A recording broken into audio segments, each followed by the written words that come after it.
entretiens des patriotes, bonjour à tous, heureux de vous retrouver. Le cornu renommé, mais refus d'être Premier ministre.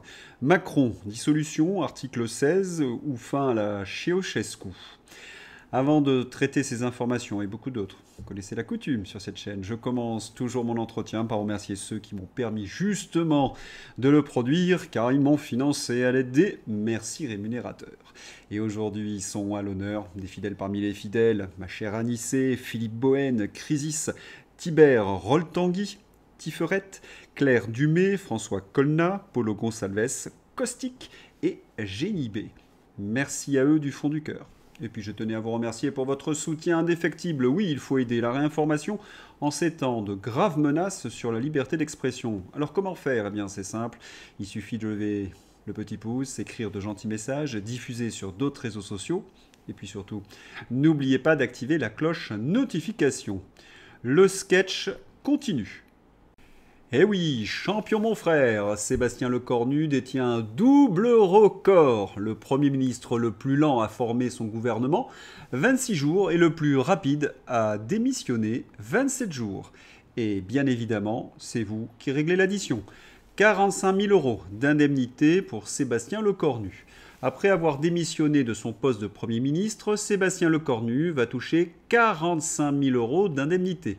Selon le décret de 1947, tout membre du gouvernement perçoit une indemnité équivalente à 3 mois de salaire, même en cas de démission. Le décret de la nomination du gouvernement Lecornu ayant été publié au journal officiel, le désormais ex-Premier ministre pourra bel et bien bénéficier de cette indemnisation.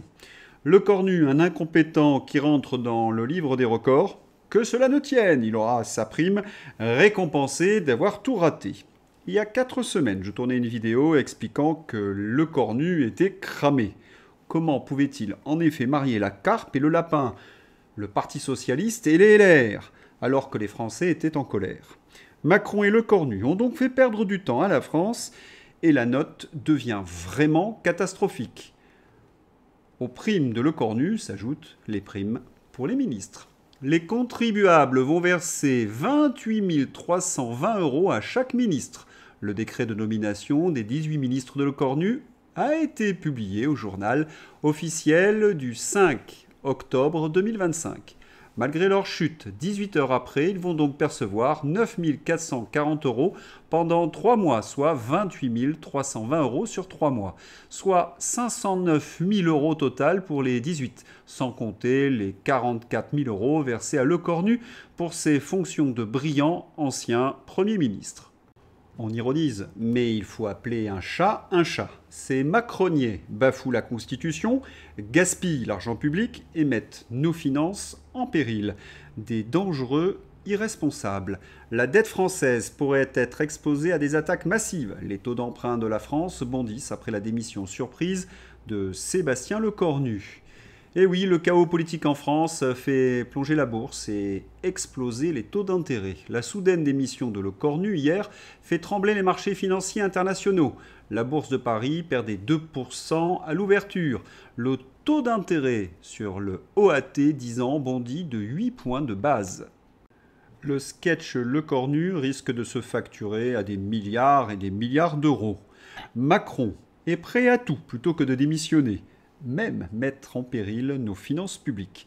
C'est au-delà de l'irresponsabilité. Et quand on y pense, dans la nuit, le crétin qui écrit des pages pornographiques, sordides, en ruinant la France au ministère de l'économie, a gagné 30 000 €. Et toi, le gueux, tu écris aussi des livres porno?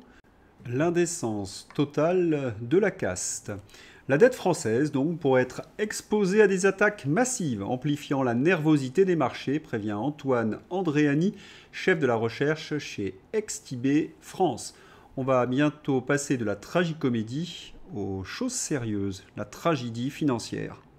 Tous ces tocards nous coûtent un pognon de dingue à plus d'un titre de bourse. Quant aux députés, c'est la belle vie, les vacances éternelles.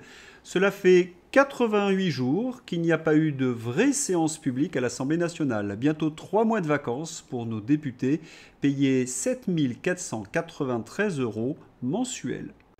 Le bateau France a heurté l'iceberg, l'équipage est en vacances, on coule.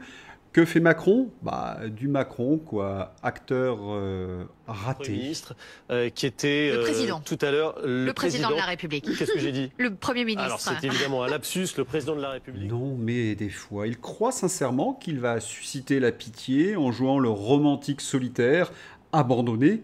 Mais au secours! Il se met en scène encore une fois, cette ahurie, avec la complicité de BFM à la réalisation. Et tout ça pour ça. Même en cas de succès de ces négociations, le Cornul ne souhaite pas être renommé Premier ministre.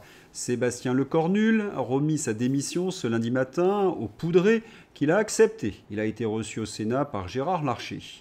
Macron a chargé Lecornu de mettre en place d'ici mercredi soir une plateforme d'action et de stabilité. Et oui, Sébastien Lecornu ne souhaite pas être renommé Premier ministre. C'est absolument délirant. Un démissionnaire conduit des négociations pour former un gouvernement dont il ne sera pas à la tête. Oui, vraiment, la Constitution est bafouée. Attendez là, j'ai besoin de reformuler. Lecornu a été incapable de former un gouvernement, ses négociations ont piteusement échoué. Et le Poudré le renomme pour négocier avec les partis, alors qu'il n'y a plus grand-chose à négocier, et ça passe? Oui, je sais, plus c'est gros, plus ça passe.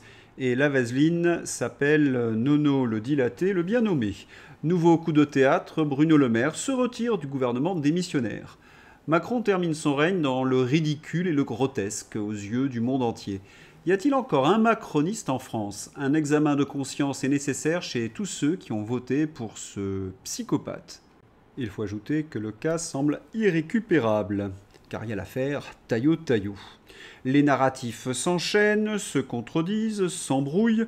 La garantie du mensonge et de la tromperie, ou plus exactement, sauf qui peut, ce n'est pas moi, c'est l'autre. De quoi je parle?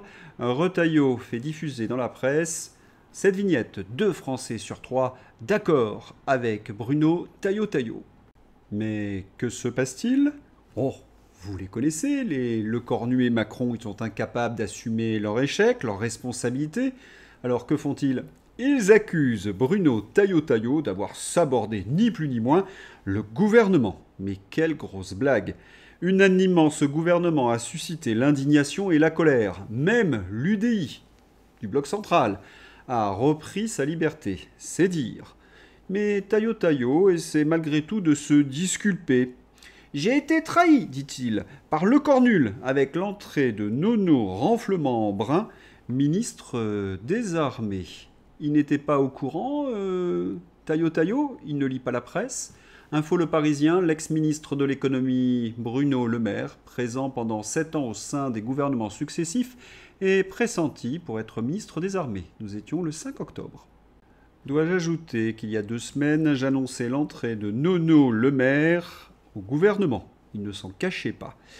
Le ministre de l'Intérieur Taillot-Taillot n'était pas au courant. Si c'est vrai, c'est un incapable. Si c'est faux, c'est un menteur. Et la vérité, remarquez, tout le monde la connaît. Bellamy a été blacklisté par Lecornu. Taillot-Taillot n'a pas accepté cette humiliation et en plus, les cadres LR sont en révolution. Ils ne veulent plus de participation à ce gouvernement macronnier. Et il ne faut pas oublier qu'il y a Wauquiez qui savonne la planche de Taillot-Taillot. Et l'air, ton univers impitoyable. Et en France, c'est le chaos. Cela fait 8 ans qu'ils nous font le coup, c'est Macron le chaos. Finalement, on a Macron et le chaos. Et devant toutes ces magouilles, les Français disent stop. 71% des Français veulent la démission du Poudré, dont 69% chez les LR. Et c'est la même chose chez les hommes politiques. Les appels à la démission d'Emmanuel Macron se multiplient. Et quel que soit le bord politique. Détail croustillant, ce sont les macroniers qui lui plantent le plus violemment des poignards dans le dos. Un peu comme le député Modem Ramos, ex-groupie de la première heure. Politique. Voilà, le président de la République est dingue. Vous pensez qu'Emmanuel Macron est dingue? Ah oui, moi je pense qu'il a un problème de psyché personnelle. Ouais. Et moi je l'ai dit tout à l'heure, je vais finir par faire quelque chose, une bonne proposition de loi où les politiques... Et il ajoute, Oui, je suis sérieux. Macron est dingue et doit aller voir un psy. Il s'aime trop pour pouvoir aimer d'autres personnes. J'ai subi de nombreuses pressions quand je le disais. Aujourd'hui, ils ont même appelé BFM TV pour le filmer en bord de scène. C'est lamentable. Le ténia à lunettes du Modem travaille en duo avec Gabriel Attal. Gabriel Attal tacle le poudré. Je ne comprends plus les décisions du président de la République. Il y a eu la dissolution et il y a depuis des décisions qui donnent le sentiment d'une forme d'acharnement à vouloir garder la main. Acharnement, le mot est lâché, autrement dit, il doit démissionner selon Gabriel Attal. On n'est jamais mieux trahi que par les siens. Mais vous connaissez le poudré. Dans la presse, il menace, il est prêt à prendre ses responsabilités. J'y reviendrai dans un instant. Mais qu'il ne démissionnera pas. Alors, les complots se mettent en place. Gabriel Attal, Olivier Faure et Marine Tondelier se sont enfermés pendant 45 minutes sans micro dans une salle de coiffure dans les locaux de TF1 LCI pour discuter. Et dans les faits, cela donne quoi ? Le PS s'appelle ni à la dissolution ni au départ du chef de l'État et réclame un Premier ministre de gauche. Ah, c'est socialo. Collabo un jour, collabo toujours. C'est inouï, hein, les militants sont vent debout contre Emmanuel Macron et eux, pour une petite gamelle, les trahissent. À vomir. Et Gabriel Attal, pour sauver sa misérable carrière de macronnier, qui leur tend la main. Mais quelle saleté! Crise politique. Olivier Faure explique avoir parlé régulièrement avec Gabriel Attal et se dit prêt à tout pour rassurer les Français. Rassurer ? Je ne sais pas vous, mais c'est le contraire. C'est l'angoisse. Parce que le PS ne pèse plus rien, mais le PS contrôle tout. Le PS illustre le naufrage de la démocratie, le peuple exerçant le pouvoir, et la déliquescence des médias, à faire Le Grand Cohen, les leaders du PS, Najat Vallaud-Belkacem. Le PS est le modèle de Macron. Gouverner sans légitimité, se nourrir sur la bête. Le PS, Parasite Story. Mais revenons au poudré et son vocabulaire orwellien. Il a demandé un pacte de stabilité, alors qu'il est l'artisan du chaos. Mais quel pauvre type avec ses inversions. Et il est prêt à prendre ses responsabilités. Ah là, on a un peu plus de mal. Que veut-il dire par là ? Bon, si on veut de l'aide, il suffit de demander à ses attachés de presse, le service public, médias aux ordres, Nathalie Saint-Cric. Qui dit, en gros, maintenant vous allez faire des concessions, vous aussi, autrement on va être face aux Français, face à l'économie, face aux patrons, face au monde entier, et on va être ridicule. Si vous vous butez, alors moi, ce que je peux faire, c'est que je peux vous... Il est donc hors de question qu'il démissionne, et il lance un ultimatum à la droite et à la gauche. Analyse Nathalie Saint-Cric, journaliste aux ordres de l'Élysée. On peut le dire autrement. Salut Natou, tu diras pendant le JT à la femme de Gluglu qu'il est hors de question que je démissionne, que j'envoie un message à la gauche et à la droite, et que sinon, ils y finiront par distribuer des tracts sur le marché. Bisous. Mais on mesure le décryptage de Nathalie Saint-Cric, car les propos du chef de l'État, c'est du chantage. Cela bafoue la Constitution. Ce sont des pratiques mafieuses. Et Nathalie Saint-Cric trouve cela tout à fait normal. Ah oui, j'oubliais. Elle appartient au clan Duhamel, la mafia médiatique. Et cette petite musique est même jouée par Manuel Valls, en 3 temps. Les aveux directs de Manuel Valls sur LCI. Ils ne veulent pas de la dissolution car ils savent que le RN gagnera. On a vraiment basculé dans une autre dimension. Mais on va reprendre le raisonnement de Valls en 3 temps. Primo, pas de dissolution car le Rassemblement national va gagner. Secondo, on va donc conserver le pouvoir. Tertio, on se fout de la Constitution, c'est un coup d'État permanent. Il faut quand même la rappeler, cette Constitution. Souveraineté du peuple. Selon l'article 3 de la Constitution de la Ve République, la souveraineté nationale appartient au peuple, qu'il exerce par ses représentants et par la voie du référendum. Cela signifie que le peuple français est le détenteur ultime du pouvoir, soit directement via le référendum, soit indirectement via les élus.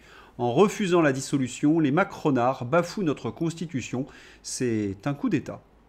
Et personne ne s'en offusque. Et puis, il y a les journalistes pour donner le change. Oui, la presse complice donne des noms pour remplacer le cornul. Et maintenant, la piste d'une nomination de Jean-Louis Borloo à Matignon est évoquée. Non mais est-ce possible? Une liberté qui a duré 24 heures? L'UDI hier s'échappe du Titanic macronnier et un jour plus tard, ils reviennent sur le canot de Matignon. Mais quelle farce! À moins que la presse nous amuse, fasse diversion, car il y a l'autre hypothèse, l'article 16. Emmanuel Macron assure qu'il prendra ses responsabilités en cas d'échec des ultimes négociations de Sébastien Lecornu, ce qui dans l'absolu signifie démissionner. Mais dans la novlangue des libéraux totalitaires, cela peut vouloir dire recourir à l'article 16 pour prendre les pleins pouvoirs, en responsabilité. Et la piste est évoquée par les fidèles du chef de l'État, comme Thierry de Cabarrus. Nous sommes dans une crise politique, mais pas dans une crise de régime qui pourrait pousser le président à recourir temporairement à l'article 16, qui consiste à doter le président de pouvoirs exceptionnels pour que le pays fonctionne. Voici les conditions constitutionnelles. Des macronistes appellent à l'utilisation de l'article 16. La France basculerait de facto dans une dictature. Sur BFM TV, on prépare les esprits à l'article 16. Crise politique, quel scénario pour la suite? Recours à l'article 16 de la Constitution. BFM évoque la troisième option pour le poudrer après Lecornu et la dissolution, qui serait le recours à l'article 16, lui accordant ainsi les pleins pouvoirs. Ils avancent cette hypothèse avant même la démission ou la destitution. Mais attention, le déclenchement de l'article 16 est à double tranchant pour le poudrer. Conditions de déclenchement. Crise grave et immédiate, une menace sérieuse pesant sur les institutions, l'indépendance ou l'intégrité du territoire. Consultation préalable. Avant de déclencher l'article 16, le président doit consulter le Premier ministre, les présidents des deux assemblées, Assemblée nationale et Sénat, le Conseil constitutionnel pour un avis formel. Hélas, Macron a déjà consulté les présidents des deux chambres. Alto fou! Il y a non seulement une inconnue. Braun-Pivet suivra Emmanuel Macron dans sa folie. Mais les Gérard Larcher, il prendrait un risque énorme. Quant au président du Conseil constitutionnel, c'est Richard Ferrand. Il l'a nommé, c'est un larbin de la Macronie. Non, le véritable écueil pour Emmanuel Macron, c'est le Parlement, parce que le Parlement ne peut pas être dissous pendant l'exercice des pouvoirs exceptionnels, et il peut continuer à se réunir pour contrôler l'action du président. Ainsi, le président est le seul décideur pour activer l'article 16, sous réserve des consultations mentionnées et du contrôle ultérieur du Conseil constitutionnel. Logiquement, donc, Emmanuel Macron ne prendrait pas le risque de s'opposer à l'Assemblée nationale. Mais est-ce qu'il est logique, Emmanuel Macron? C'est un véritable forcené, acharné. Il y a donc de gros risques à ce qu'il mette en place l'article 16. La seule solution, la destitution. La France insoumise vient de demander l'examen immédiat à l'Assemblée nationale de sa motion de destitution d'Emmanuel Macron. Le Rassemblement national a l'obligation de la soutenir. Peu importe qui la dépose, l'heure est grave, tout le monde la vote. Macron serait bien capable d'activer l'article 16 dans le cas contraire. Macron dehors. Il faut quand même rappeler une fois de plus que si nous avons un blocage, il peut être résolu. Ce blocage, c'est l'absence de majorité. Et la Constitution est très claire à ce sujet. C'est le retour aux urnes, le peuple souverain. D'ailleurs, les Français ne s'y trompent pas. Après la démission de Lecornu, Emmanuel Macron doit-il dissoudre l'Assemblée nationale? 87% oui. Allez, je vais radoter. C'est dans la logique des institutions. Et enfin, alléluia, le Rassemblement national revient à la raison. Dissolution ou démission, vous censurez d'office tout nouveau Premier ministre? Oui, la blague a trop longtemps duré. Maintenant, on a laissé beaucoup de temps à ces gouvernements pour démontrer leur totale incompétence, leur totale absence de vision et leur totale incapacité à se réformer eux-mêmes. Il est indispensable que le poudré parte, réclame le député Rassemblement national de la Somme, Jean-Philippe Tanguy. Eh bien, il y a une solution, c'est voter la destitution. Mais imaginons désormais un scénario où Macron s'obstine. Il met en place l'article 16, les pleins pouvoirs. On risque d'avoir une situation à la coréenne. Vous en souvenez, le président coréen s'était attribué les pleins pouvoirs. Le peuple l'avait chassé. Et puis, parfois, il faut absolument écouter Emmanuel Macron. Oui, oui, il faut lui obéir. Le seul responsable de cette affaire, c'est moi. S'ils veulent un responsable, il est devant vous. Qu'ils viennent le chercher. Et ce Lisez l'histoire de Ceausescu, dictateur communiste, qui avait pour obsession le culte de la personnalité et prenait toutes les décisions seul. Il s'enrichissait pendant que son peuple souffrait et s'appauvrissait. Tous les vrais opposants étaient muselés, d'énormes ressemblances avec le poudré. Est-ce que Macronescu connaîtra la même fin ? Manu, dernier avertissement, tu sors ou on vient te chercher ? Il faut donc sortir de cette nasse macroniste, européiste, il faut des élections et voter pour des politiques qui mettront en place une vraie alternative. J'en dis pas plus, mais je vous donne un indice. Frexit. Mesurons l'urgence. Pour 100 € de salaire brut, dans les années 70, 69 € net. Dans les années 90, 60 € net. En 2025, 54 € net. Il faut retrouver du pouvoir d'achat. Et pour cela, il n'y a pas de baguette magique. Il n'y a qu'une seule solution. Réindustrialiser le pays, c'est-à-dire retrouver notre souveraineté. Et permettre ainsi à nos jeunes de rester en France. Pourquoi de nombreux jeunes diplômés français quittent la France ? La fuite des cerveaux est un phénomène que l'Europe prête généralement au continent africain.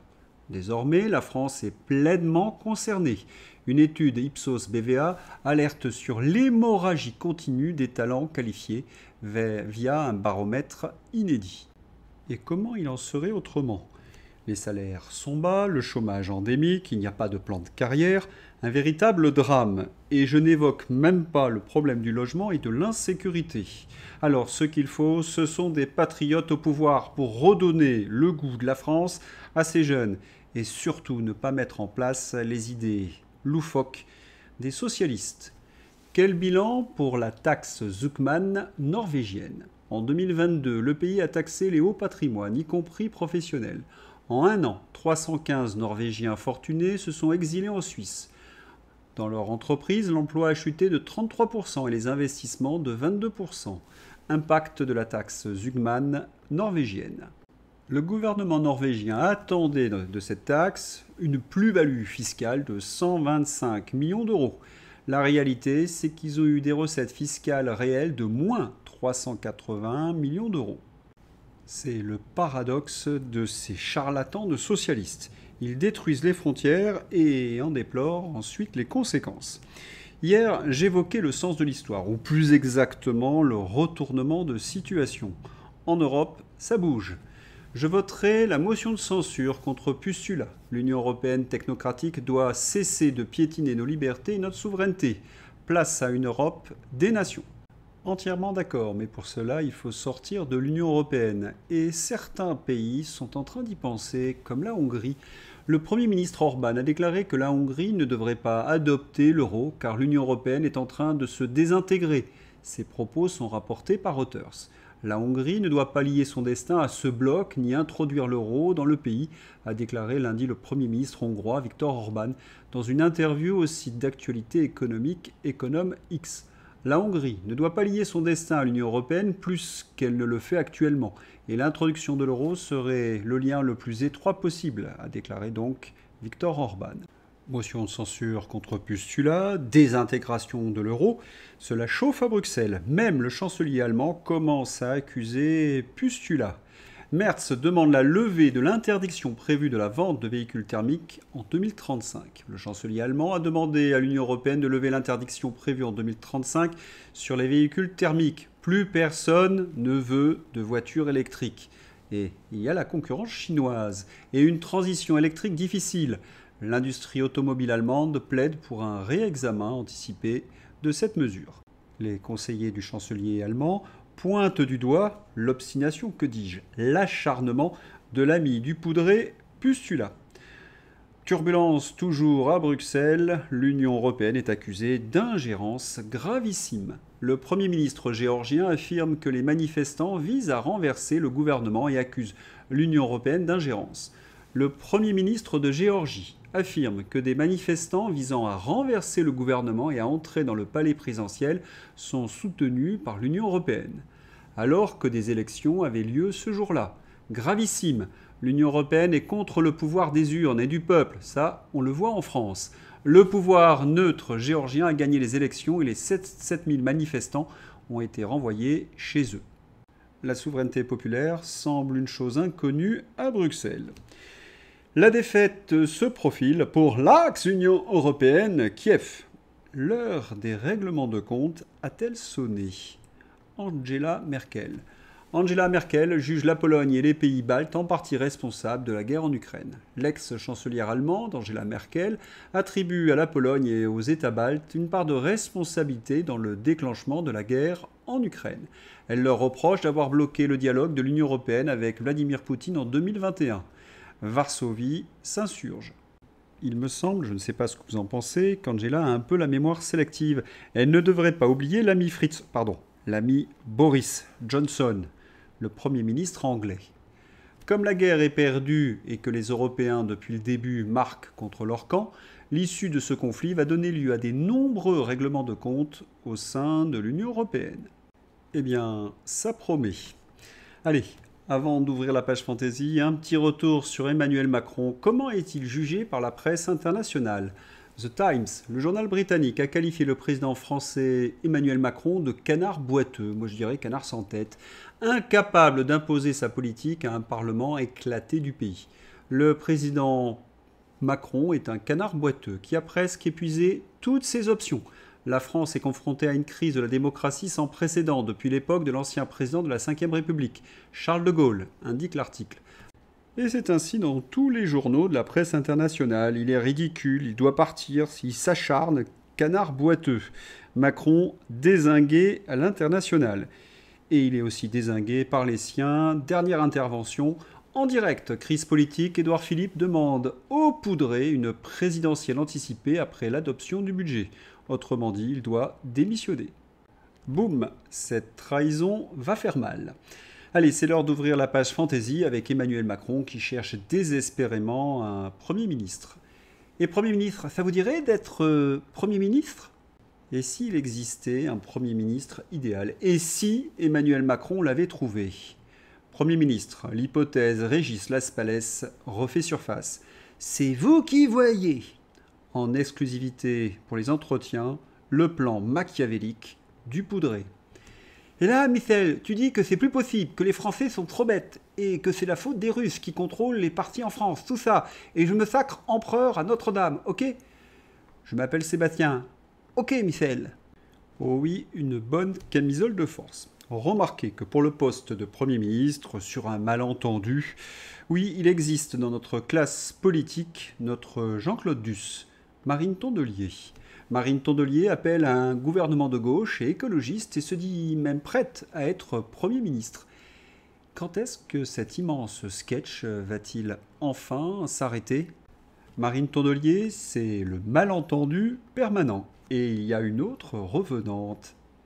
Lucie Castet. Crise politique, Lucie Castet déclare qu'il n'est pas trop tard pour respecter les résultats de 2024. Vu les révélations relatives aux notes de frais indues d'Hidalgo et des maires d'arrondissement, pourquoi la directrice financière de la mairie de Paris n'est-elle pas en garde à vue pour négligence ayant permis des détournements de fonds publics ? Code pénal, article 432-16. Il y en a une qui aurait mieux fait de se taire. Offrez à vos amis le poste de Premier ministre grâce à la Smartbox. 2 jours au gouvernement.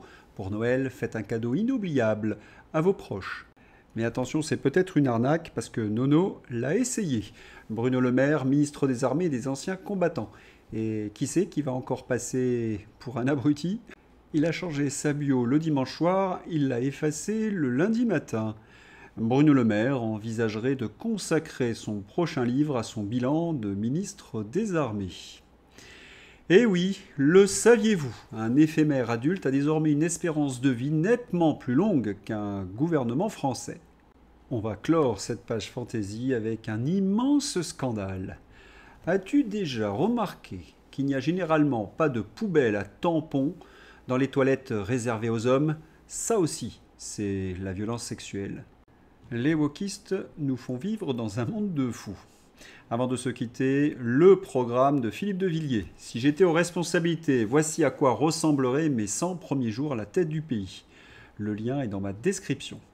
Voilà, j'espère que vous avez apprécié cet entretien. Je vous souhaite une excellente journée. À bientôt. Au revoir.